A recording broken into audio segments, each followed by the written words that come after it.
என்னுடைய ப்ரெஸ் மீட்லாம் பார்த்துருப்பீங்க. ஒரே கொள்கையும் ஒரே இலக்கையும் நோக்கித்தான் நான் பயணிச்சிட்டு இருக்கேன். இப்போவும் அதே தான். இப்பொழுது நம்முடைய நாட்டிற்கான ஒரு முக்கியமான போராட்டமாக அதில் தமிழகம் முன்னணியில் நிற்கிறது. அதற்கு உறுதுணையாக நிற்க வேண்டியது தான் என் கடமை என்பதை நான் முடிவு செய்து பல நாளாகிவிட்டது.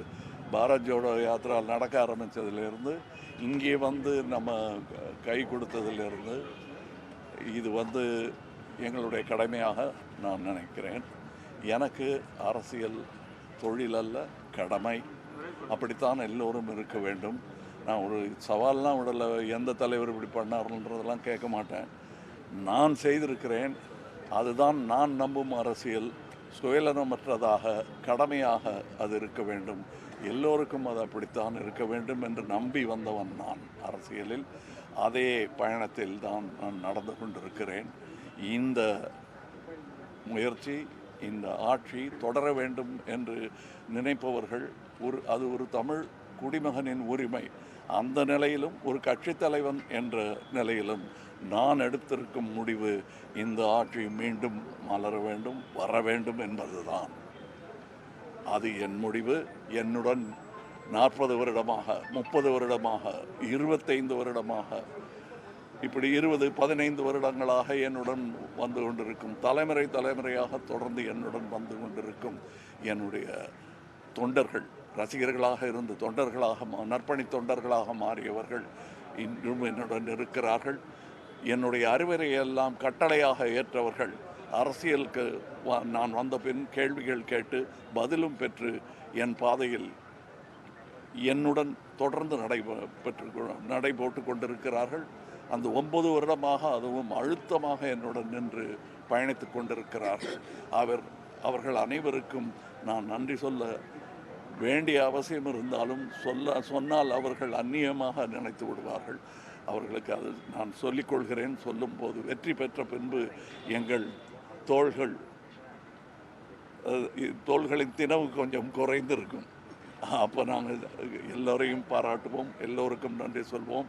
இப்போ மாண்புமிகு முதல்வர் அவர்களை சந்தித்த பொழுதும் உங்களை நான் ஆட்சி கட்டலில் மீண்டும் பார்க்கிறேன் என்று வாழ்த்தக்கூட இல்லை.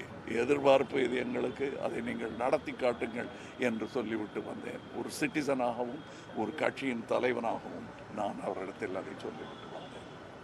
வேற என்ன முடிவு என்னன்னா, நாங்கள் அவர்களுடன் நிற்போம். இந்த சீட் எத்தனை அதெல்லாம் நான் எண்ணலை, எப்போவுமே எண்ணலை. நான் வரும்போதும் சரி, அது நீங்கள் எப்படி வேணால் யார் என்ன சொன்னாலும் நான் இதுதான் என்னுடைய பொசிஷன். என்னுடைய கட்சியின் உறுப்பினர்கள் எல்லாம் அவர்களுடன் கலந்து ஆலோசித்து நான் எடுத்த முடிவு. இதில் வெளியிலிருந்து நாங்கள் ஆதரவு கொடுப்போம். ஆதரவு என்றால் அழுத்தமான ஆதரவாக இருக்கும், தோளாக இருக்கும் அது என்பதை இங்கே உறுதியாக. நேர்மைக்கான அக்னி பரீட்சை, நேர்மைக்கு அக்னி பரீட்சை கிடையாது. கற்புக்கே இருக்கக்கூடாது என்று நினைப்பவர்கள் நார்கள். நேர்மை தீ போன்றது, அந்த தீ பரவட்டும். வணக்கம்.